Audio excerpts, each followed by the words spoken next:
Okay, welcome back. So last time we talked about the Robinson-Schensted correspondence. So let me do one more example of that, just so I have an example to refer back to and to remind you what we were doing. One sec.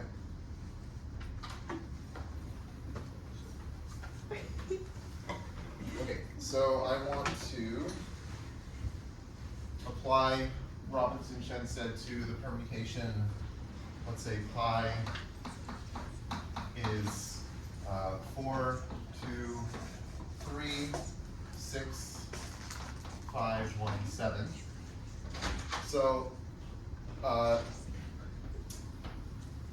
remember, I'm going to try to construct these two tableaux, P and Q, and actually I'll call them P of pi.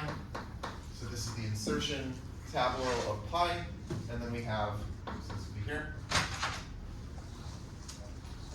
and then here we have Q of pi, which is the recording tableau of pi. Okay, so here I'm going to insert the number 4 into the first position here. So I just go 4 right there. And then I record over here that I put something in that box, so I put a 1 there. Okay, then I insert 2, so 2 is going to bump out the 4, and the 4 comes down, so then I put a 2 in that box. Okay, then the third step, 3 gets inserted, and it just gets added right here. Okay, and then I'll put a 3 there, third step. 6 gets inserted, so that just adds on to the end there. I'll put a 4 here.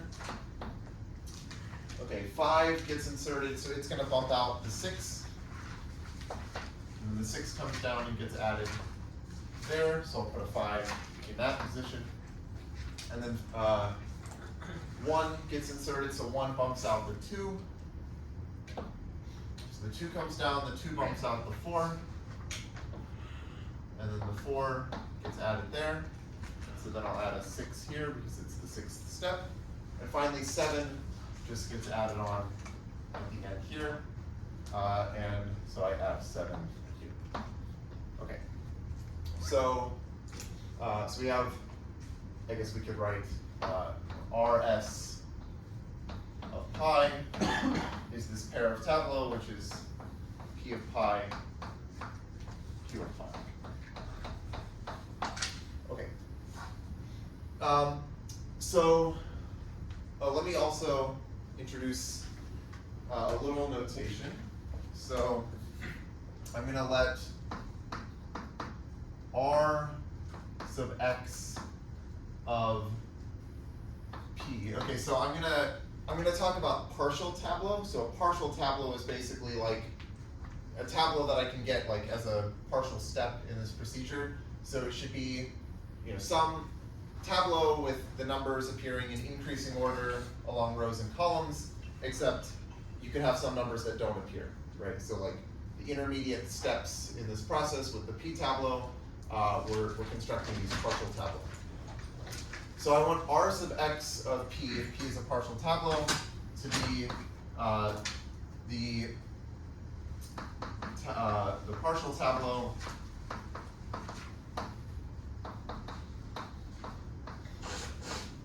obtained by inserting, and maybe I'll say row inserting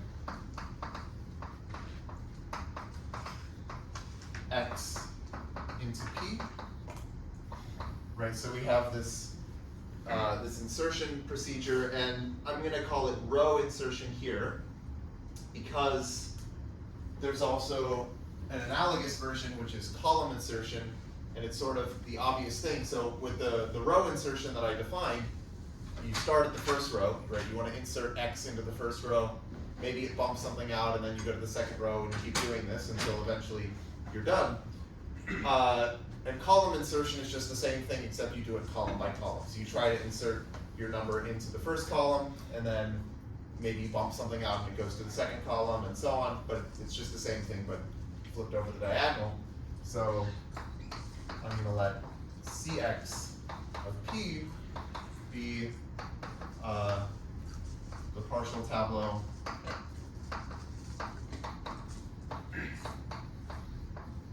obtained by column inserting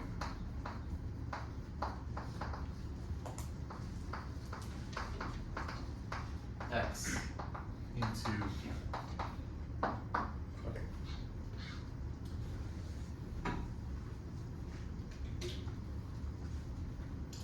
So here's a lemma which is pretty easy. So I'm not going to prove it or anything. It's just a sort of an observation about the way that the insertion process works. Okay, so lemma.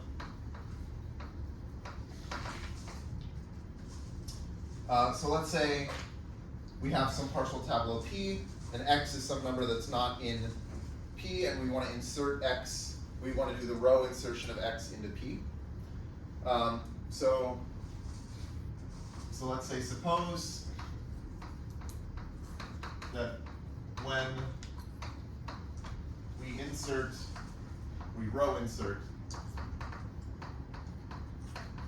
X into P,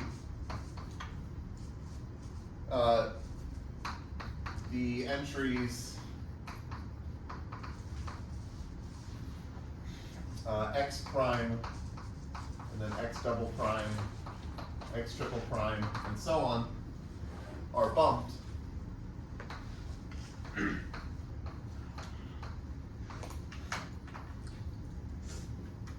from these cells. So the first, let's say X goes in and it bumps out X prime, and X prime was sitting in some cell 1 comma J1, so first row, and then, J prime column. And then let's say X prime goes down and bumps X double prime out of cell 2 comma J double prime, and so on. Then X triple prime gets bumped out of 3 comma J triple prime, and so on. Okay, then, well, first of all, X, okay, let me write it this way.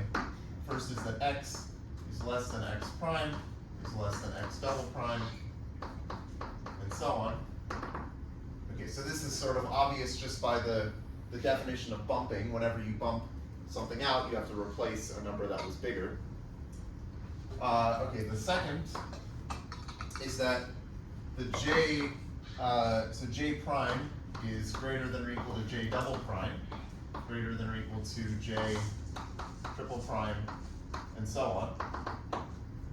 So this is maybe a little trickier to see, but it's not that bad. Basically what this is saying is that if you can define what's called the bumping path. So imagine I have some tableau, some partial tableau, right? And I'm inserting X into it somewhere, and I say, okay, it's going to bump something out of here, and then this thing goes down and bumps something out of there, and then maybe this thing goes down and bumps something out of there. And the point, what this is saying is that the path that you get following these cells where you're bumping, it's moving weakly to the left at every step. So you're not going to have a bumping path that like does that or something. It's always going to go weakly to the left. So that's also something you can just kind of check. This is using the fact that these partial tableau have strictly increasing rows and columns. Okay, so that's the second thing. And then the third is that I'll say, okay, let P prime be R sub X of P. So this is the tableau that you get after you do the insertion. Then P prime of Ij, so the Ij entry in P prime is always less than or equal to P of ij. This is sort of also obvious because every time something bumps something else out, it's smaller, right? So the only way a cell changes is when something smaller bumps it out. Okay. Okay, so that's the lemma. And let me state one other lemma, which is not obvious at all, but I think I'm not going to prove it because, well, it's kind of technical and I think it would just take too much time to go through it, but it's written in the book, so if you want, you can look there, but I'm not going to go through the proof.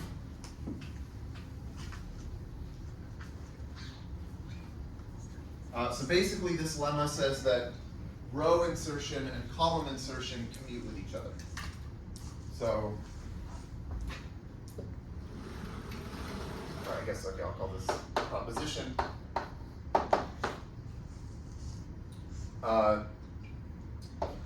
For any partial tableau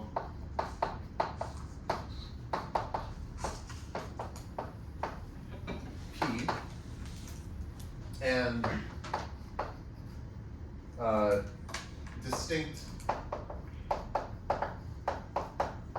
entries or numbers, let's say, distinct numbers x and y, which are not already in P, we have, if you do row insertion of x into P, and then you do column insertion of y into that, that's the same as doing column insertion of y first, and then doing row insertion of x. Again, not obvious, but the proof is written out in the book. Okay, so then using this, there's a, oh, yeah. Sorry, I just wanted to make sure, getting bumped doesn't have to mean you moved a row, you just could have also moved in your own row. Like, did you have to move down a whole row? Is that? Yeah, so whenever we bump something out, it will always go to the next row down. So like if you follow the bumping path, it's always going to be like, something gets bumped out of row 1 and then it goes to row 2, something gets bumped out of row 2. So the bumping path will have one thing in each row until it ends. Okay? Does that answer your question? Well, yeah, if we have like a row that has like 2, 3, 4, and then we're trying to insert 1, does it go all the way to the start of the row? So if we have 2, 3, 4, and we insert 1, then it would just bump out the 2. So I'm just saying, yeah, like 2 is the only thing that gets bumped there, and then the 2 would come down here and do something in the second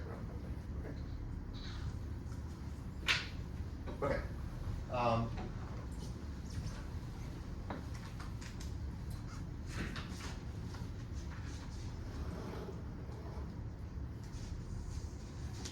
So here's a theorem that I think is interesting, and it follows as a corollary of this. So this is due to Schensted. Okay, so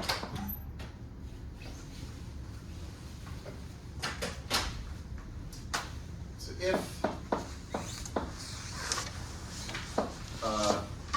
well, maybe I'll just write it like this. For every permutation pi in SN, what we can do is we can take the p tableau of pi, right? So the first tableau that we get, the insertion tableau after doing Robinson-Schensted, and we can take the transpose of this tableau. Okay, so I'll denote that by this transpose symbol. So all I'm saying is, it's like how you transpose a matrix. You're just reflecting it off along like this diagonal here. Okay, so maybe just, okay, as an example, if I had P is like 1, 2, 3, 4, then P transpose is Okay, so I want 1, 2, 3, 4. Okay. So we can take the transpose of the insertion tableau of pi, and the claim is that this is equal to the insertion tableau of the reverse of pi. So this rev of pi notation is just saying the reverse of pi, and oh, yeah. Wait, the transpose is 1, 2, 4. Oh, sorry, yeah, good point. Thank you. Okay, yes, is that good? Okay, thanks. Great. Right, okay, so we have the transpose, and the claim is that if you transpose the insertion tableau of pi, that's the same as doing the insertion tableau of the reverse of pi, and the reverse of pi is literally just like reverse the permutation, so read it backward. Okay, so I guess like this is sort of foreshadowing more generally the fact that like the Robinson-Schensted correspondence has interesting combinatorial properties where you can sort of play around with the combinatorics of the tableau, and that corresponds to doing interesting things with the permutation. Okay, so what's the proof of this if we believe this proposition? Well, it's not hard. So the proof. Okay, so let's write pi as x1, x2, x in. So that's the one-line notation of the permutation pi. Okay, and then of course the reverse of pi is just x in, x2, x1. Okay. So then, if I take the insertion tableau of the reverse of pi, okay, well, how do we construct this tableau? Well, we just do like the insertion, right? We insert x in into the empty tableau, and then we insert x in minus 1, and then we insert x in minus 2, and so on all the way to x1. So this should be what we get by doing like r sub x in applied to the empty tableau, and then we do r sub x in minus 1, and so on all the way to r sub x1. Okay, that's basically the definition of the insertion tableau. Okay, but if you do row insertion of x in into the empty tableau, that's the same as doing column insertion of x in into the empty tableau, because you just have the empty tableau, you just add a box with x in it, so that's it's the same as this. So we do r sub x, or r sub x1 r sub x in minus 1, and then here I'll say this is c sub x in of empty, right? Because those are the same thing. Okay, but now the point is that row insertion commutes with column insertion. So I can take this c sub x in and commute it all the way over to the end here. So this is the same as c sub x in, and then rx1 r x in minus 1 of empty. Okay, but now I do the same game. I say rx in minus, like row insertion of x in minus 1 into the empty tableau is the same as column insertion. So I say, okay, this is cx in, rx1, I guess this would be like rx in minus 2, and then cx in minus 1 of empty. And now I just keep going. I can commute this all the way over through these r's to get it there. And if I just keep doing this,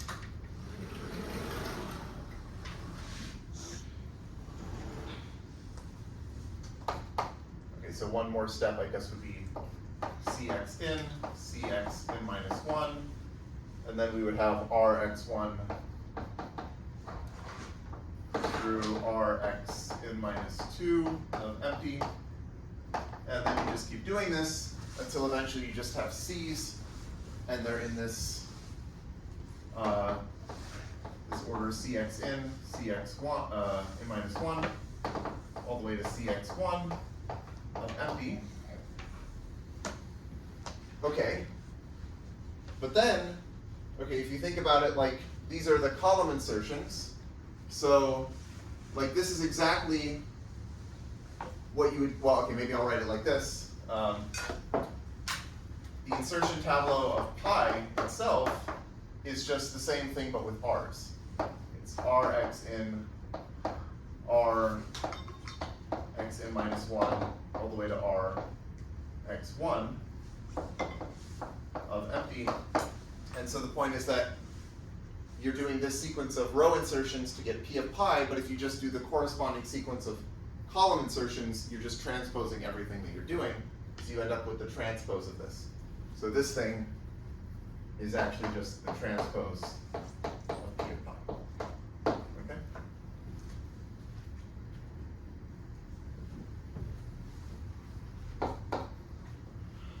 Okay.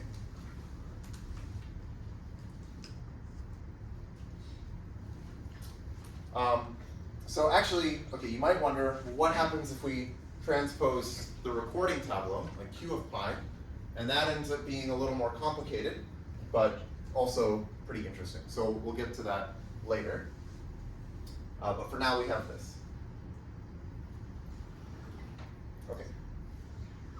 So I want to talk now about a nice application of Robinson-Schensted, which is to understand increasing subsequences and decreasing subsequences of a permutation. So maybe I'll just define this.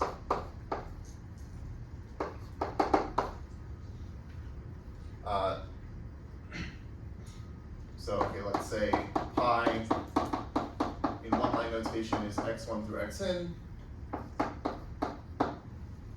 and increasing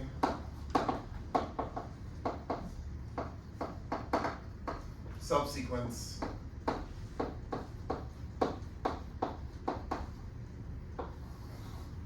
of pi is the sequence, say xi1, xi2, all the way to xik, where I1 is less than I2 is less than less than IK, and the x's are also increasing.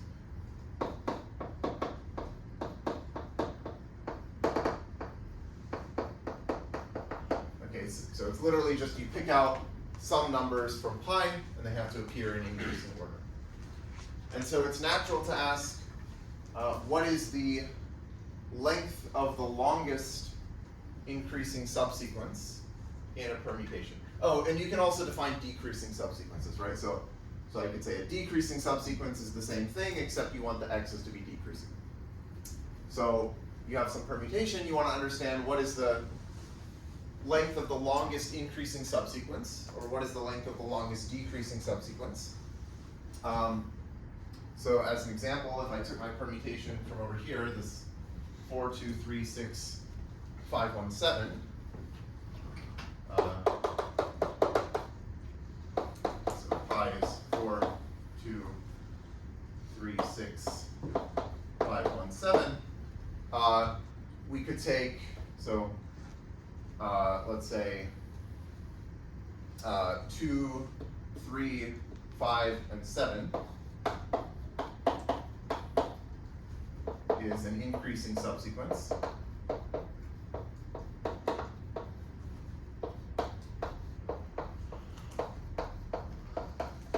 And you can check that there are no longer increasing subsequences. You can't find an increasing subsequence here of length 5 or more.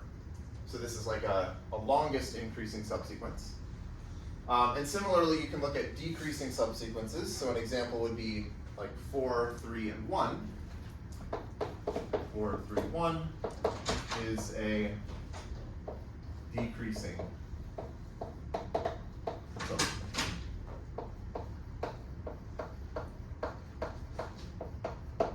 And what I'll point out is that the length of the longest increasing subsequence is 4, which is also the length of the first row of this tableau here.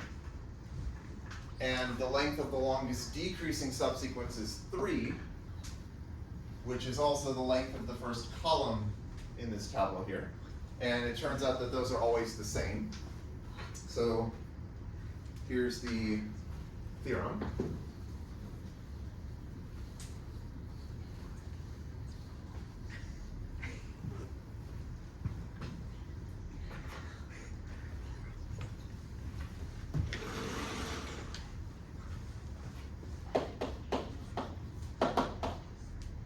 Okay, so let pi be in a sim. Then the length of the longest, I guess, okay, I'm saying the longest, but there could be multiple longest increasing subsequences, but just the longest possible length of an increasing subsequence, increasing, I'll say respectively, decreasing subsequence of pi is the length of the first row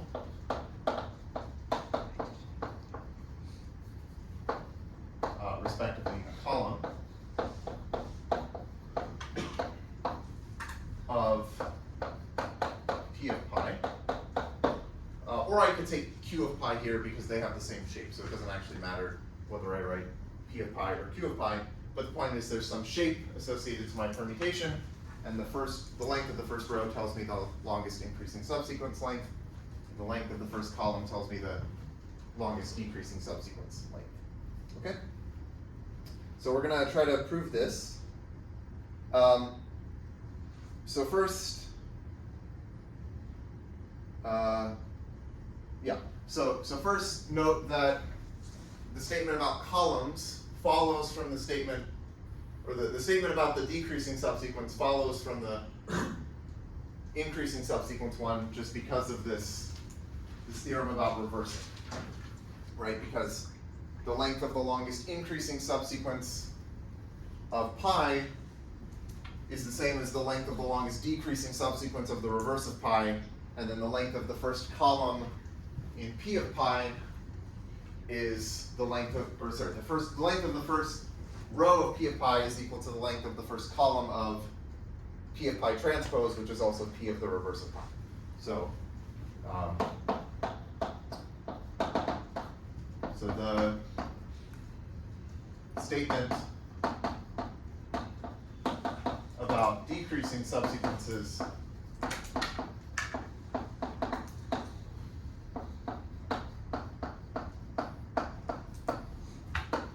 follows from the one about increasing subsequences.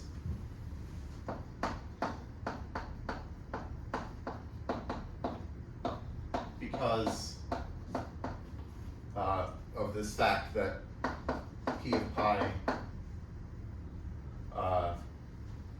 transpose equals p of reverse of pi. Okay, so we only have to worry about the increasing subsequence thing. And we're actually going to prove something stronger.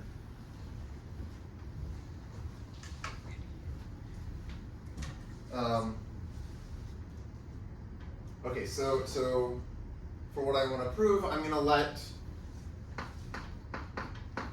P sub I be the partial tableau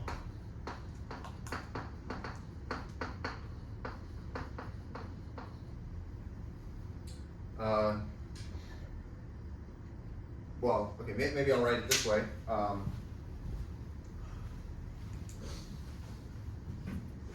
Just like before, I'm going to let pi be be x1 through xn, and I'm going to let p sub I be what I get by doing the first I insertion. So this would be like r xi dot dot dot r x1 of m. Okay, so it's just like the partial tableau that I get after the ith step of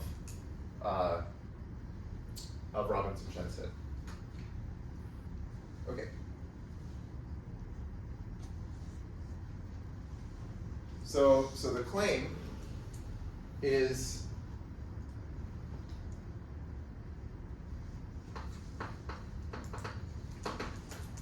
suppose that we have some xk, so the kth step here. Suppose xk enters the tableau pk minus 1, right? So we insert xk into pk minus 1. And when we insert it, let's suppose that it enters in cell 1 comma j. Right? It enters somewhere in the first row, and we're saying it's in the jth column. Okay, then the longest increasing subsequence of pi that ends in xk, ending in this number xk, has length j.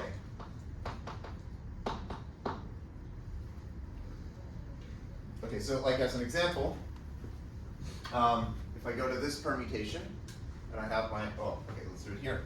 If I look at the 5,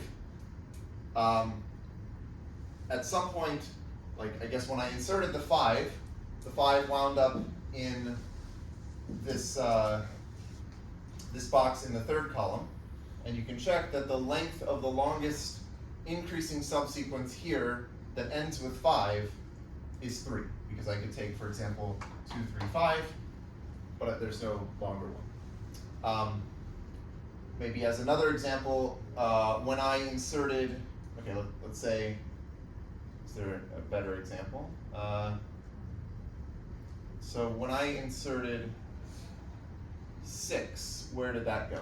So whenever I did this process, I think when I inserted 6, it first went in here and bumped out, wait, is that right? Okay, maybe I have to do it again. Okay, so I had the 4, okay, and then I inserted 2, right, so 2 bumped the 4 down, and then the 3 came here. Oh no, the 6, yeah, okay, so the 6 got added here. Well, I kind of wanted one where, yeah, okay, that's fine. So when I first inserted the 6 into this, in this process, when I first inserted 6, it was in the third column, and that corresponds to the fact that the length of the longest increasing subsequence ending in 6 is 3. Okay. Okay. So that's just what this is saying. So we're going to prove this by induction on K.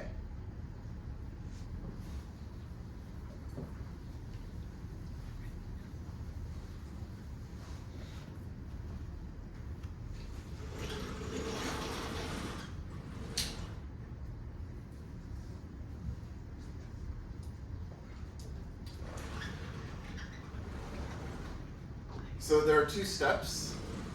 We need to show that there is an increasing subsequence ending with xk that has length j. And we have to show also that there's no longer increasing subsequence. So there's no increasing subsequence that ends in xk and has length j plus 1. Okay. So induct on k.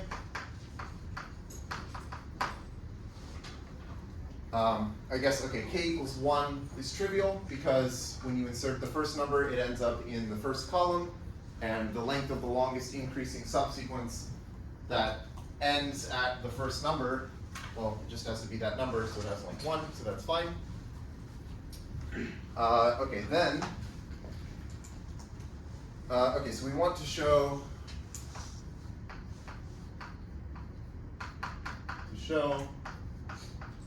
there exists an increasing subsequence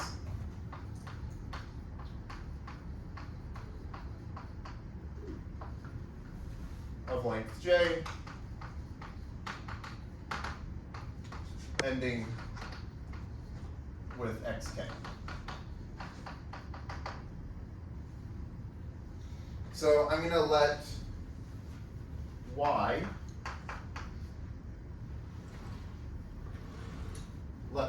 be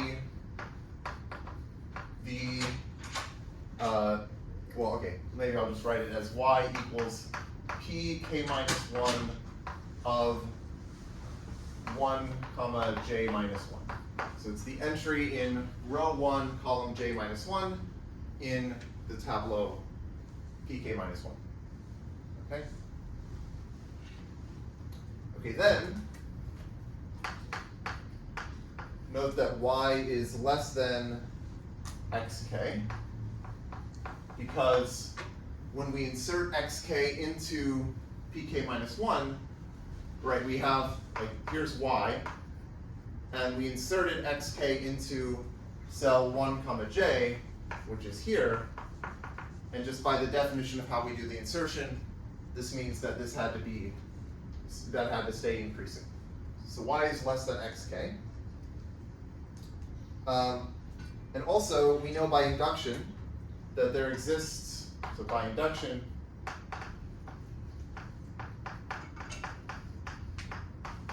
there exists an increasing subsequence of pi of length j minus 1 that ends in y. Of length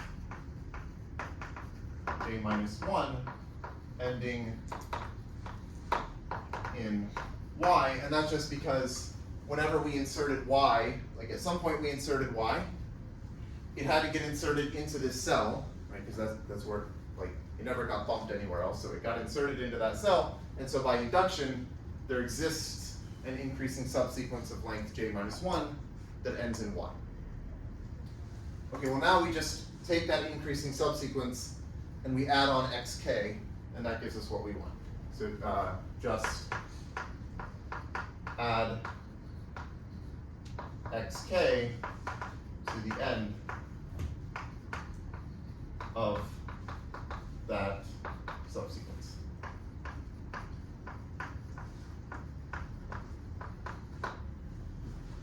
Okay? So that proves one direction, that there exists an increasing subsequence of the right length. And now we have to show that there's no bigger one. So, okay, now suppose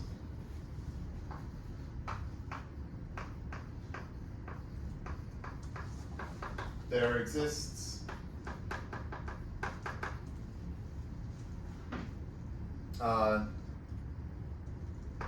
an increasing subsequence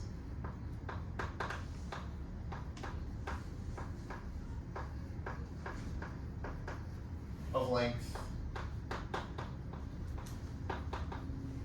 greater than j, ending in xk, and we're going to get a contradiction.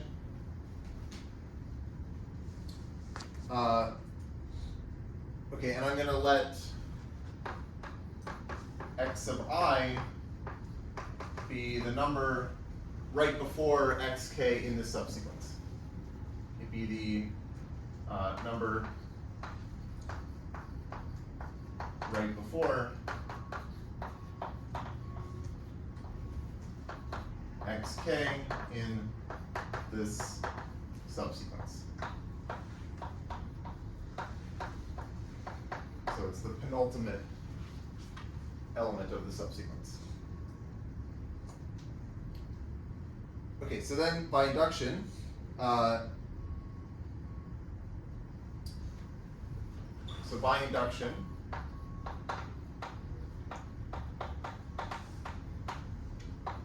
when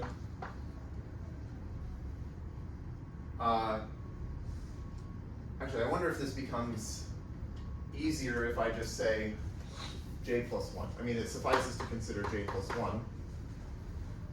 It's just a little easier to write. So we have some increasing subsequence of length j plus 1. So that means that there's an increasing subsequence of length j ending at xi. So then by induction, that means that when xi got inserted, it got inserted into the jth column. So when we inserted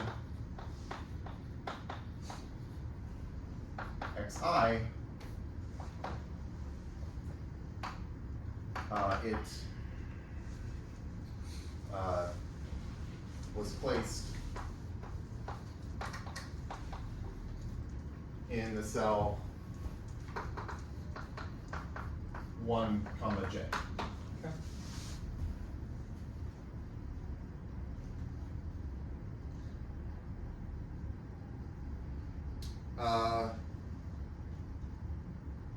So this means that if we look at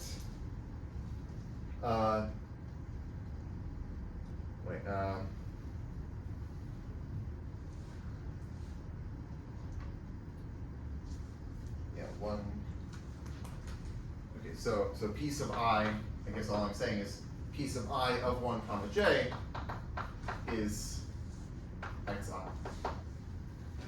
Okay.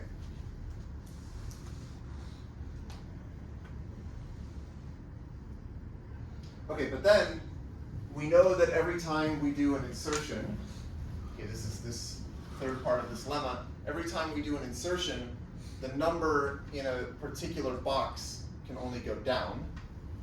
So that means that, like here we have piece of I, and then we do some more insertions. We insert xi plus 1, and then we insert xi plus 2, until eventually we get to pk minus 1. And so once we get to pk minus 1, after doing some more insertions to this, whatever number is in this cell has to be less than or equal to xi. Okay. So this means that p sub k minus 1 of 1, j is less than or equal to xi. Okay. Also, I should point out that xi is less than xk because it's part of this increasing subsequence that ends with xk.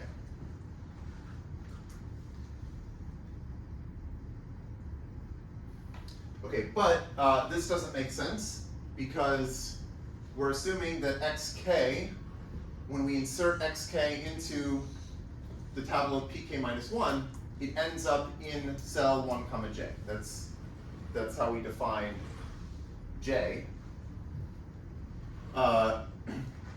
So what that means is that this is saying when we insert xk into this tableau, it bumps out the xi.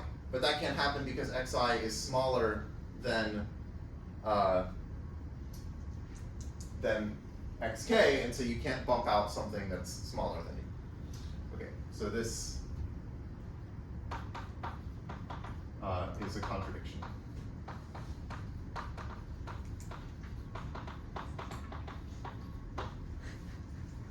Okay, so we could not have had this the subsequence, so that shows that actually, that proves the result. Yes? Why does the fact that there's an increasing subsequence of length j ending in xi imply that xi was placed in the cell 1j? Like, how do we know it wasn't like that it was? Sorry. Okay, I guess what I mean is, what I should say. Okay, maybe a better way of saying this. Sorry, it's not that xk bumped out xi. Yeah, that's a good point. Xk bumped out whatever this thing is, and this thing is less than xk. Yeah, so maybe I could also say, well, xk, we said by definition, is p sub k of 1 comma j, right, by the way that we define j, and then I guess the point is that this inequality contradicts the lemma that we had over there. Okay, so still a contradiction. But yeah, that's a good point.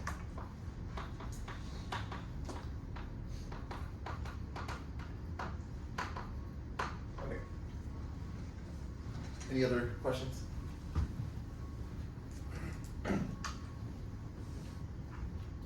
Okay.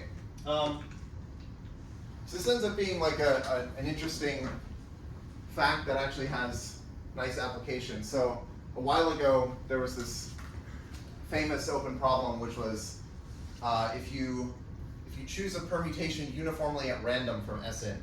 So imagine n is some large integer, and you choose a permutation uniformly at random. So every permutation has the same probability of getting chosen. Then you can ask, like, what is the expected value of the length of the longest increasing subsequence? This was a well-known problem for a while. I think it's sort of a natural problem. And this kind of led to the development of an area that's now called integrable probability. So integrable probability tries to study probabilistic questions where there are nice exact formulas that you can use to describe the solution. Like sometimes you have things in probability where it's very complicated and you're just trying to understand like just anything you can, but in integrable probability you have these very nice exact formulas. And a lot of that was developed because people were trying to understand this longest increasing subsequence thing. And so the Robinson-Schensted correspondence actually provides a very useful tool for providing these nice explicit formulas. It's like the fact that you have this sort of algebraic combinatorics, and the Robinson-Schensted correspondence is giving you a method to say precise things about longest increasing subsequences. And then this led to, I mean, it's sort of an interesting area because it connects like algebraic combinatorics with probability, but then also the analysis involves things like complex analysis, and it ends up relating to things in physics. So I think it's kind of cool that like this question about increasing subsequences, which is sort of just a fun combinatorial question, it ends up leading to a lot of very deep math. Okay. Yeah, so let's see. So next, oh yeah. Wait, so what is the expected value? Oh, it's about, yeah, okay, that's a good question. It's about 2 root n. There's also more precise stuff that's known, but yeah, maybe, okay, I'll write this down.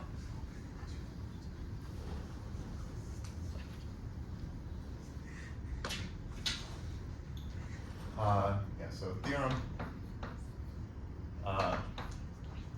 Okay, if pi in Sn is chosen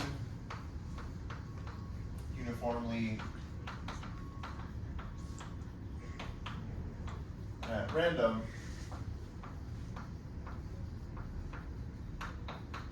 then the expected value of, okay, I'll say LIS for length of the longest increasing subsequence of pi is asymptotically 2 root n.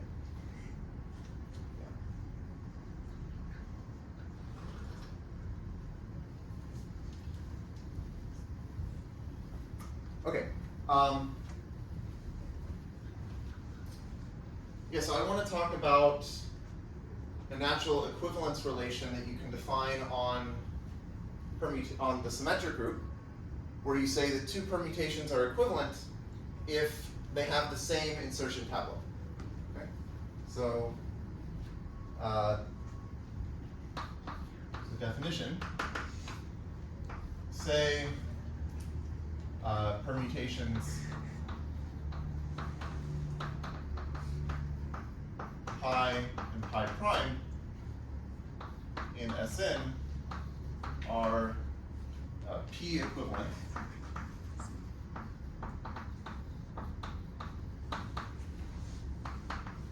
if P of pi equals P of pi prime.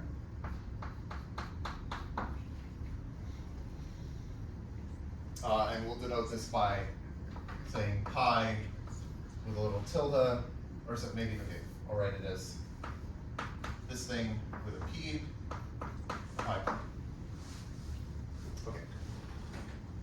And so, as an example, if we look at S3, you can take I'll write it this way. The permutation 1, 2, 3 is in its own equivalence class. You can check that the tableau you get here, maybe I'll write it here, it's like 1, 2, 3.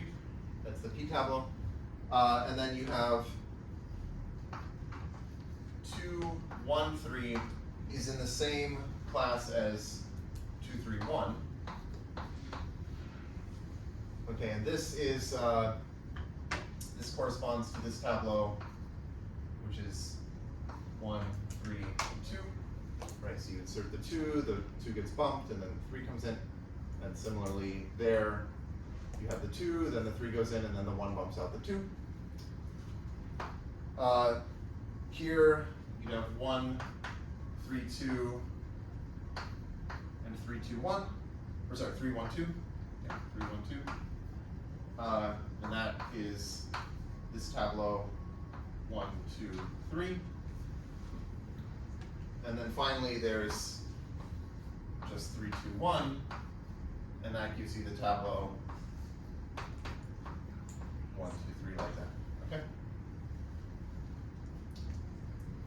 So what I want to describe is, okay, let's say we want to prove things about these equivalence classes. One thing that would be nice is to have little moves that we could do to a permutation, little local moves that can sort of allow us to walk around inside of an equivalence class. And then if we want to prove something about the entire equivalence class, we can just say, okay, let's prove what happens, let's understand what happens when we do one of these little local moves. Okay, so these little local moves are called Knuth relations.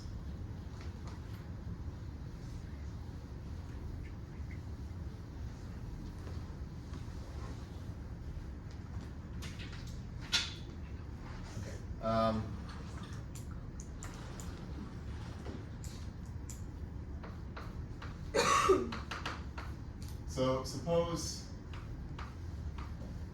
we have integers x less than y less than z. We'll say the two permutations pi and sigma in Sn are related by, or okay, we'll say they differ by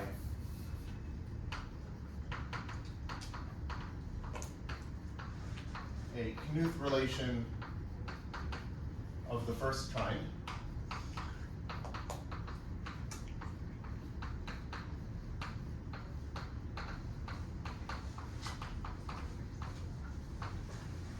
And I'll denote this by saying that pi, okay, and then there's this little equivalence with a 1. So the 1 is for the fact that this is a Knuth relation of the first kind, with sigma here. Okay, this is if we can write pi as, okay, let's say we write pi as like, well, I don't know, okay, x1 dot dot dot x I for some I, and then we have y x z appearing there. And then after this, okay, so this would be like the I plus first, I plus second, and I plus third. And then we would have like x of I plus 4 all the way to x in. So basically I'm just saying there are 3 consecutive entries which are these x, y, and z, but they appear in this particular order. And then we want sigma to be the same thing except with the x and z swapped. Okay, so sigma is x1 through xi, and then y, z, x.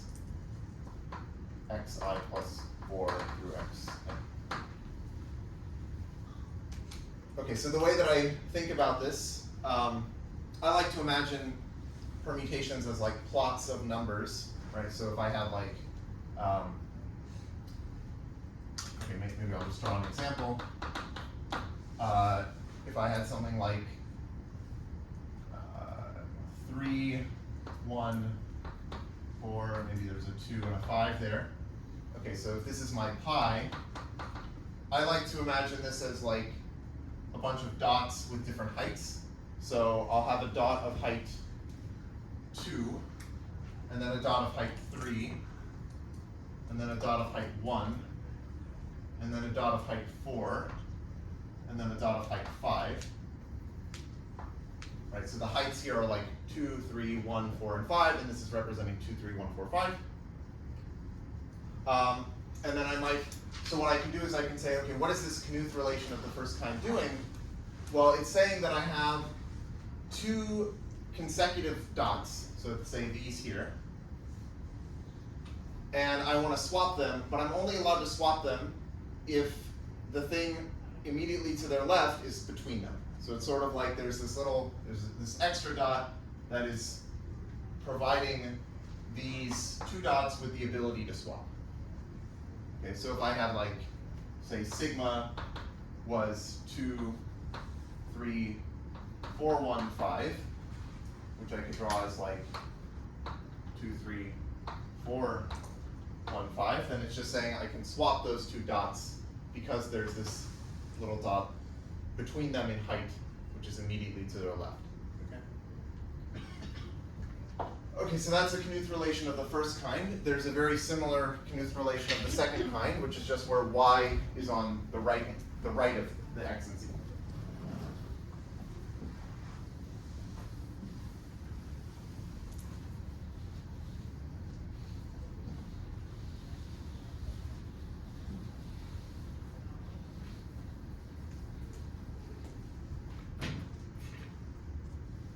Okay, say, so this is basically the same definition, but say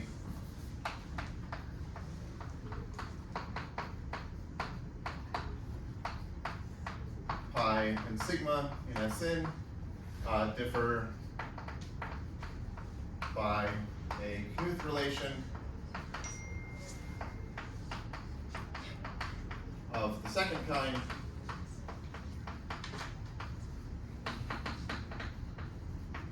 And this is denoted pi equivalent to sigma with a 2 above it for Knuth relation of the second kind. Okay, it's the same thing except, okay, so we want pi to be x1 dot dot dot xi, and then it's going to be xzy xi plus 4 dot dot dot xn, and sigma is this zxy.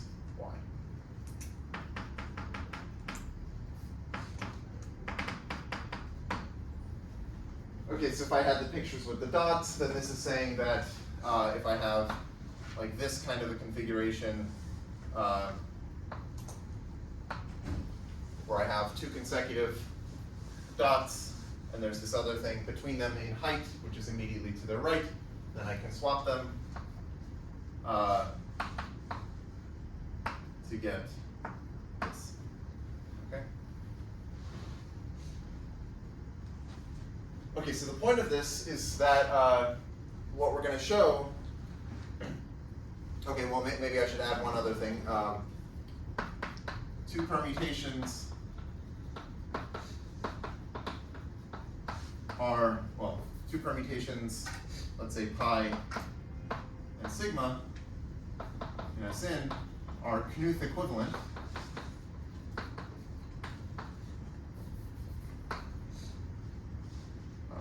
Knuth equivalent which I'll denote by pi sigma with a k above it for Knuth. And this is if sigma can be obtained from pi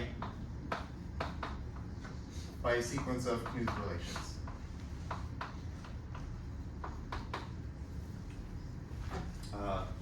By a sequence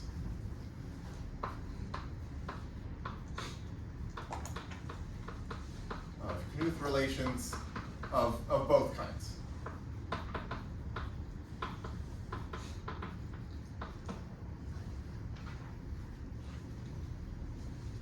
And what we're going to show is that Knuth equivalence is the same thing as P equivalence.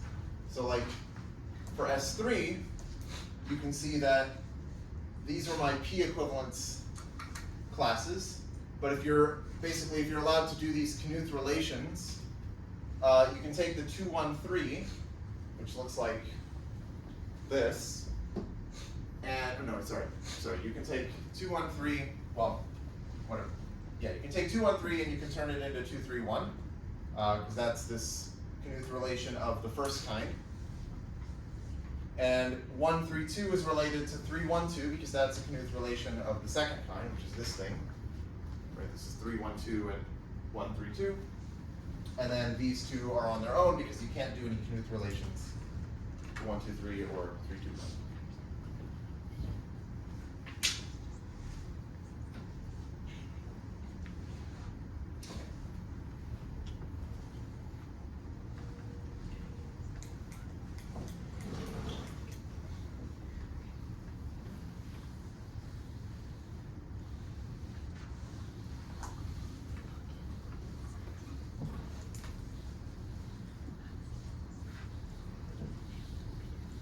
I didn't use this board yet. I can use this one.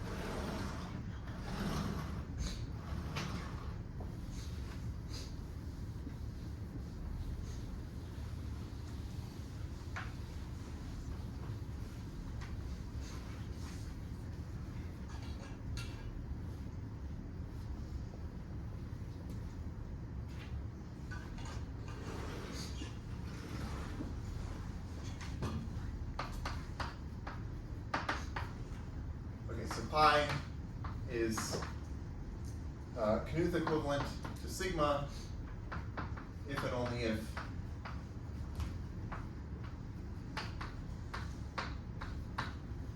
pi is P equivalent to sigma.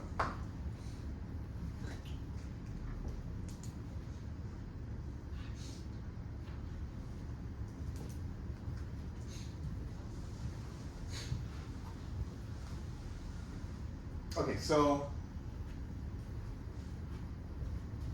we have to show two directions. We have to show, so the first thing we'll show is that if they are Knuth equivalent, then they are P equivalent. So first, show that if pi is Knuth equivalent to sigma, then pi is P equivalent to sigma. And to do this, it suffices to show that pi and sigma are P equivalent whenever they differ by a single Knuth relation, right? Because Knuth equivalence just means that you can do a sequence of Knuth relations. Okay? So it suffices to show that pi is P equivalent to sigma whenever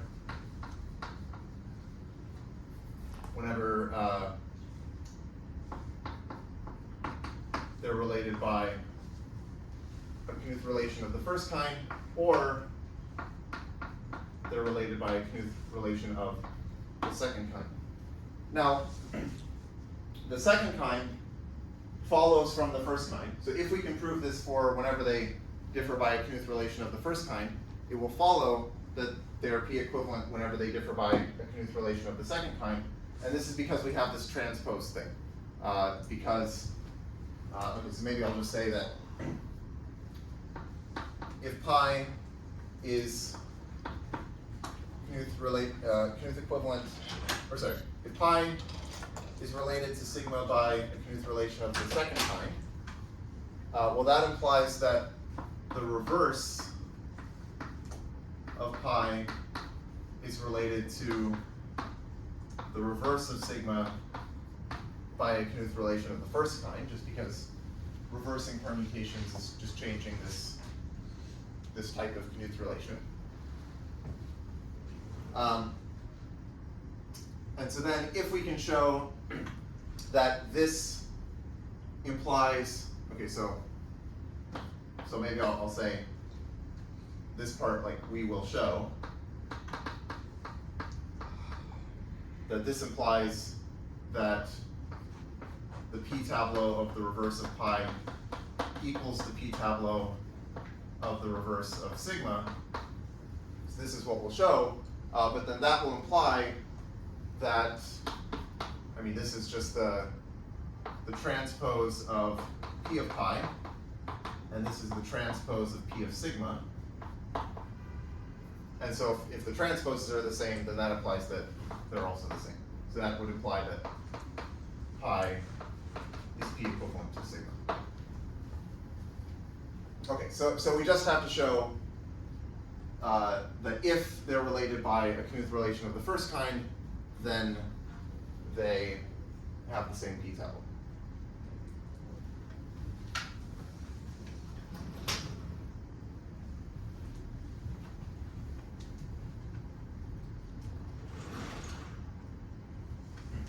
Okay, so let's assume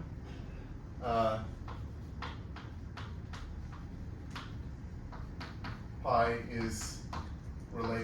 and sigma differ by a Knuth relation of the first kind.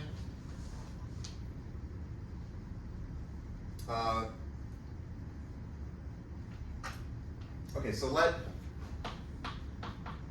p, well, okay, maybe I'll write it as p equals p sub I, and I'm using this notation that I had here. So in other words, p is the partial tableau that I get right before I'm inserting y. Okay. So we want to show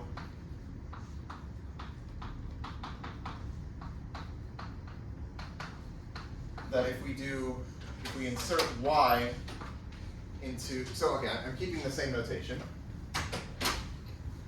So I want to show that if we insert y into p, and then we insert x, and then we insert z, that should be the same as doing y and then z and then x. Right, so if we can do this, if we can show this part here, then it'll follow that once we do the remainder of these insertions, like we're just doing the same sequence of insertions to the same tableau, so they give us the same result. So the only way that these things could differ, that the p-tableau of pi and sigma could differ, is if something gets messed up when we're inserting y, x, and z. Okay? So I think I'm not going to maybe prove this fully, but I'll give sort of the intuition behind why this is true. The idea is, and I'll do an example, the idea is when you insert y into p, you're going to have some bumping path. Okay, so you'll have this, right, y bumps, maybe like this. So when you insert y, you get some bumping path. Okay, so this is like the y, when you insert y. And then if you insert x, because x is less than y, it first gets inserted somewhere like weakly to the left of here. And then if you look at the bumping path, it'll stay weakly to the left of the bumping path of y. And then when you insert z, it will stay weakly to the right. So this is like z and x. And this one stays weakly to the right of the bumping path for y. And so basically what this is saying is that the bumping paths of x and z don't really affect each other. They stay separate until eventually, okay, they might coalesce here, but then they're doing the same thing. So they end up staying separate, and so that basically explains why it doesn't matter the order in which you insert x and z or z and x. So let me at least do an example. I think that'll be the last thing for today. Okay, what's my example?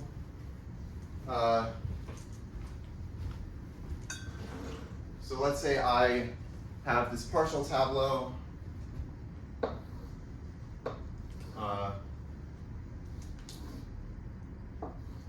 which for some reason I'm drawing very large. Okay, so 2, 6, 10, 3, 9, 12, 11, and 13. And let's say that our x, y, and z that we're inserting is like 5, 1, 7. So we're going to insert 5 and then 1 and then 7 into this. Well, if I insert 5, okay, so the 5 is going, so 5 is like my y. 5 is going to bump out the 6. And then it will come down here. The 6 will bump out the 9. And the 9 will bump out the 11. Oh, I should have left more room. Okay, hold on. Yeah.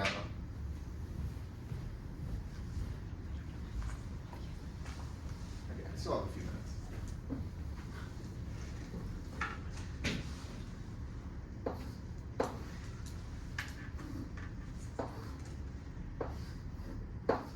Okay, so we have 2, 6, 10, 3, 9, 12, 11, 13. So I'm inserting 5 and then 1 and then 7. When I insert 5, it bumps out the 6. When I insert then it bumps this. The 9 bumps out the 11, and then the 11 comes down here. So if we look at this bumping path, it looks like this. Okay. And then if I insert the 1, okay, 1 bumps out 2. 2 bumps out 3. Oh, sorry. Yeah, okay, yeah. 3 bumps out 9. 9 bumps out 11. And then the 11 comes down here. So the bumping path, when I insert the 1, was just this.